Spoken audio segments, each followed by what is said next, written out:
Манас аэропортунун аймагына кулаган самолеттогу кандуу жүктүн ээси аныкталдыбы? Мындай соболго жооп ала албаган Өнүгүү Прогресс фракциясынын лидери Бакыт Төрөбаев өлкөдө контрабанда кулачын жайганын айтып чыкты.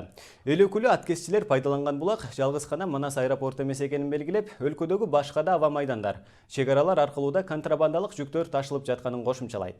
Мындан мамлекет зыянга учурап, жеке чиновниктер пайда көрүп жатканын белгиледи. Бакыт Төрөбаев жакында бул боюнча тагыраак маалымат берилет дейт. Bir чиновниктин кыздары же балдары Lexus 200 же 570 Lexus тээп калышат да. Анан ойлойсуң, ушу чиновникте бизнеси жок. Ушу чиновникте бир ишкерлик, бир мекемелери жок. Ушу кызы кантип ушул машинаны алат? Кантип алат?